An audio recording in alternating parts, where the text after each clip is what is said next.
Lo decíamos también al comienzo del programa, la cantidad de femicidios que se han registrado en lo que va de la pandemia, en lo que va del año. Hay un observatorio que funciona en la Casa del Encuentro, que es justamente, se llama Observatorio Adriana Maricel Zambrano, que lleva también este relevamiento, esta cuenta triste de la cantidad de femicidios que se producen en nuestro país.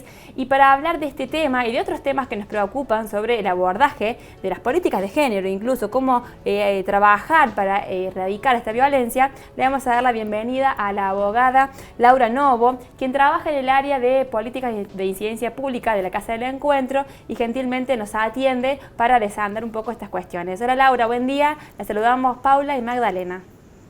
Hola, muy buen día también a toda la gente que nos está mirando. Es para nosotros muy importante tener esta llegada a toda la gente, tener un acercamiento real, más hoy en un día como hoy, en donde lo que se conmemora es el asesinato de mujeres militantes por los derechos humanos de las mujeres en manos de Trujillo, de una persona, de un dictador de América Latina. Tal como venías mencionando, desde la Casa del Encuentro, desde el año 2008, llevamos adelante el Observatorio de Femicidios Adriana Maricel Zambrano, que anualmente presenta un informe. Sin embargo, la situación de pandemia actual nos hizo, desde el 20 de marzo, presentarlo cada 14 días. El último que registramos es del 12 de noviembre, en donde estamos hablando de 175 femicidios, que son 175 mujeres que no recibieron protección del Estado. Un Estado que lo que nos está pidiendo a día de hoy todavía es que nos quedemos en nuestras casas, que sigamos trabajando desde nuestras casas, llevando adelante toda la labor que normalmente teníamos en una vida normal, reducida por esta situación de pandemia, por esta situación de salud, pero se olvida de la situación de violencia de género, que también es una pandemia. Laura, enumerabas ahí brevemente las cuestiones pendientes que tiene el Estado para el acompañamiento de esto que ojalá fuera la eliminación de la violencia. ¿No es algo muy idealista en estos tiempos que corren? Ya el planteo, las marchas, el manifestarse en contra, el decir basta. ¿Es posible que el Estado erradique definitivamente todas las violencias, no solamente la física?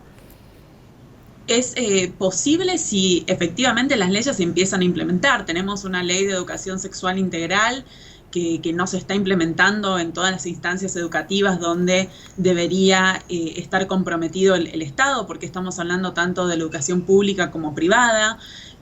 Tenemos ley Micaela, que obliga a todo el personal del Estado, tanto nacional como provincial, porque las provincias han adherido a esta ley, a que tengan la capacitación correspondiente en perspectiva de género.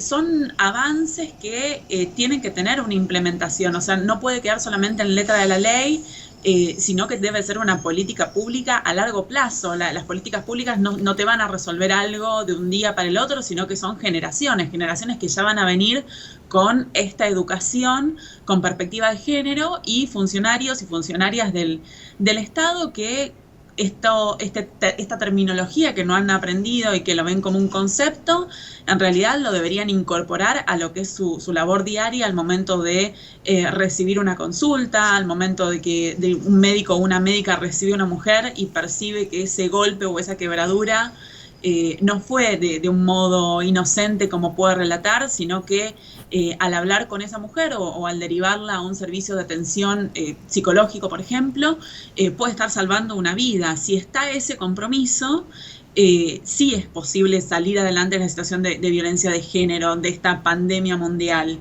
Pero mientras tanto, mientras eso no se vea, se tienen que ir dando en todos los ámbitos los avances. Muy interesante lo que planteas de esta como salida colectiva. Y te quería preguntar, como abogada, ¿cuáles son los obstáculos que encontramos las mujeres al momento de hacer una denuncia? Y pegadita a esta consulta, ¿cuál debería ser el rol de las personas que toman estas denuncias?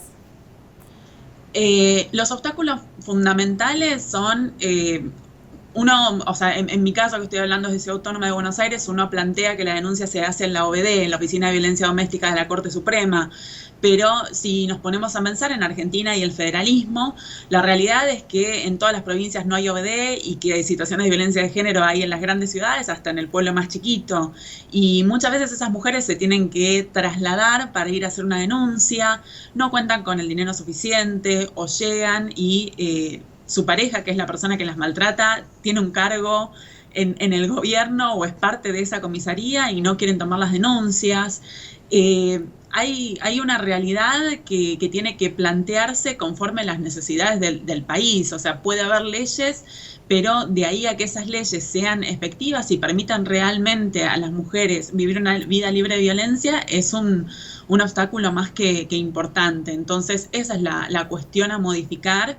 Y ver cómo se da ese acompañamiento real. El Estado no puede solamente quedarse con la sanción de leyes, sino garantiza a todas las mujeres la posibilidad de denunciar y posteriormente tener un acompañamiento, ya que la denuncia o la medida o el botón antipánico obtenido no es la solución, sino que es un llamado de atención y un alerta para el Estado de que debe acompañar a esa mujer. Lamentablemente muchos de los femicidios que tenemos registrados han tenido también su participación del Estado, porque después no siguió corroborando cómo se encontraba esa mujer.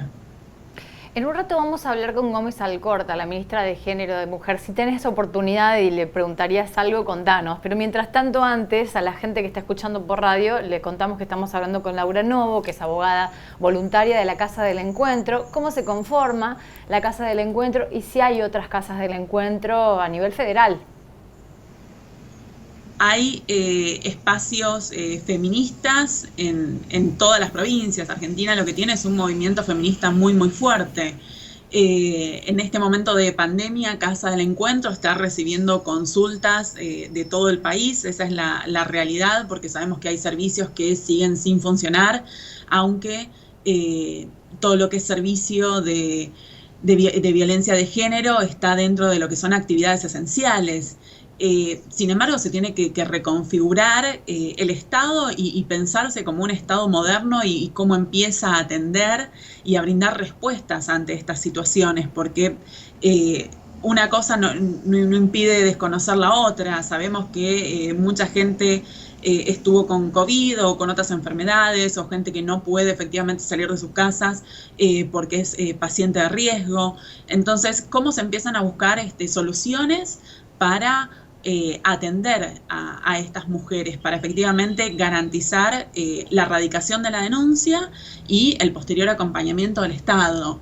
Y en relación a la pregunta de la ministra Gómez Alcorta, sería consultar por qué el presupuesto está subejecutado en un momento en el que el país efectivamente dio más que alertas, porque la línea 144 tuvo un gran incremento en consultas respecto a situaciones de violencia, pero hay inversamente proporcional. Lo que se puede ver es que la cantidad de denuncias que se radicaron decayeron.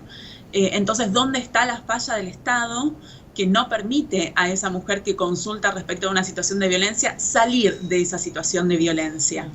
Tal cual, y en ese punto también quería como seguir indagando, porque la denuncia es una puerta, digamos, es una posibilidad de que el Estado, que la justicia, determine algunas acciones de protección. Ahora, no termina el problema allí, digamos, cuando uno hace la denuncia, se necesita realmente un gran equipo de acompañamiento. Bueno, ahora, por ejemplo, desde el Ministerio de las Mujeres han lanzado algunos programas, el programa Acompañar, por ejemplo, pero en la mayoría de los lugares no hay refugios, no hay equipos tampoco técnicos disponibles para la cantidad de mujeres que necesitan de este servicio. Entonces, bueno, ¿cuál es el camino necesario para que justamente, además de las denuncias, las mujeres puedan tener su acompañamiento? Tener esta toma de conciencia colectiva, la educación. O sea, yo tengo 34 años, no recibí en mi educación inicial, primaria, secundaria, perspectiva de género. Es algo que fui adquiriendo. Mismo, tampoco mi carrera universitaria me lo dio, por más de que esté más que orgullosa de mi casa de altos estudios, pero eso lo fui supliendo y fui saliendo adelante con mi compromiso con los derechos humanos, ese compromiso que tengo yo y que entiendo que es un compromiso que tienen todos los habitantes de la República Argentina después de haber gritado un nunca más, tiene que verse en acciones. Todos somos responsables, todos tenemos el deber de acompañar y de no permitir que exista ninguna situación de violencia. Hoy estamos hablando particularmente de violencia de género por la fecha que es, pero sabemos que las situaciones de violencia existen y erradicarlas depende de nosotros, no de algo que venga de afuera. Tiene que ser un compromiso como seres humanos. Laura, sacando un poquito, después me gustaría volver al tema de las cifras, ¿no?, que manejan en la Casa del Encuentro, que son preocupantes, que son dolorosas, pero volver al tema de los feminismos. Se habla de que no hay un feminismo, sino que hay muchos tipos de feminismo, y en esta diversidad, bueno, hoy hay manifestaciones de todo tipo, en este 25N, con la propulsión del Ni Una Menos. Digamos, ¿cómo ves vos la militancia de los feminismos? ¿Y qué hay detrás de esta fragmentación o diversidad de enfoques? Hay una gran riqueza, que es lo que permite el debate. Me parece fundamental que no exista un solo feminismo, que si no sería un dogma incuestionable, sino que habla de una apertura, de un debate, de repensarse constantemente, por cuestión etaria, por cuestión generacional, por países, y mismo cuando una se pone a dialogar con una feminista de otra provincia, empieza a ver problemáticas que nunca se pensó que podían llegar a existir. Entonces esa es la riqueza y eso es lo que permite tener un colectivo tan fuerte, saber que cuando se llega a un congreso no solamente están los y las representantes de la Cámara Alta y Cámara Baja, sino que también quien hace y presenta proyectos de ley tiene atrás esa representación federal. Es un enriquecimiento para mí, no lo critico, sino que lo valoro, lo celebro. Recién, Paula, te preguntaba sobre el tema de las cifras, que me parece interesante, no sé si las tenés a mano, pero ustedes han hecho como un detalle de cuántas mujeres denunciaron, cuántas mujeres vivían con sus agresores, y siempre este dato me parece que es el que más estremece, porque la mayoría de los femicidios ocurren con sus parejas o sus exparejas, digamos, no es que son personas que no tenían ningún contacto con la mujer asesinada. ¿Tenés entonces, Laura, algunos detalles de cuántas personas habían denunciado o de cuántas personas estaban viviendo con esa persona, con ese agresor, de cuántos hijos e hijas quedaron sin madres? Desde Casa del Encuentro lo que hacemos es visibilizar esos lugares donde se da o quién es el agresor, para tomar conciencia de que efectivamente el lugar más inseguro para una mujer es su propia casa. También estamos hablando de violencia de género, pero no nos podemos olvidar de ningún modo de 208 hijos e hijas que quedaron sin su madre. Son cifras que nos van alarmando y que nos van mostrando también las realidades de las provincias. 67 femicidios en provincia de Buenos Aires, 24 en Santa Fe, 14 en Tucumán, 8 en Chaco, 60% son las mujeres asesinadas por parejas o exparejas y 61% de esas mujeres asesinadas en sus hogares.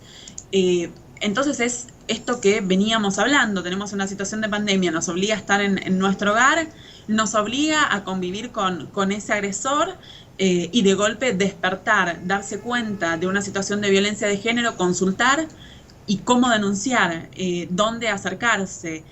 Saber que la línea 144 es una línea de asesoramiento, sin embargo, ante una emergencia lo fundamental es llamar al 911.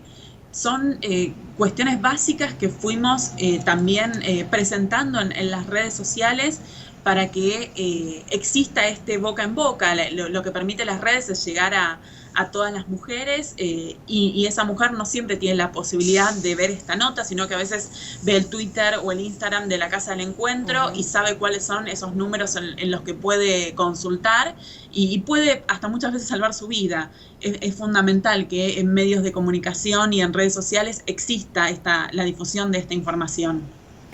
Laura Novo, un placer conversar contigo, abogada voluntaria de la Casa del Encuentro, en vivo desde Buenos Aires. Muchísimas gracias en este día tan especial. Muchas gracias a ustedes. Adiós. Ahí está, entonces, bueno, cuántas cosas, ¿no? Y aparte es un tema largo, abordado por diferentes instituciones, como la Casa del Encuentro. En un rato también vamos a hablar con la ministra de Género, las organizaciones, como Ni Una Menos y demás, también manifestándose y saliendo a las calles con las normas y los protocolos de seguridad. Bueno, muchas cosas en un día en donde la violencia, hay que decirlo permanentemente, no es física, no es solamente física, no es solamente el golpe y el femicidio que ocurre, y lamentablemente, como decía recién Laura, las cifras duelen y están ahí, sino todas las violencias posibles, no solamente con las mujeres, sino con las entidades no binarias, ¿no? Con los trans, con lesbianas, con todas las entidades. Basta de violencia. A eso apunta el 25N. Al menos 10 femicidios también ocurridos en Córdoba solamente, y también me parece importante rescatar lo que ella decía al final, que tiene que ver con la línea de 144, que seguramente el número ya lo sabes, que es una línea de asistencia, te van a poder asesorar allí, no es que uno va a hacer una denuncia, no hay que por ahí confundir esta cuestión, pero sí me parece que es importante que recuerdes que si estás en tu casa, si conoces a alguien que está atravesando una situación de violencia, puedes llamar a la línea 144, que es gratuita, que es anónima y que te van a brindar asesoramiento.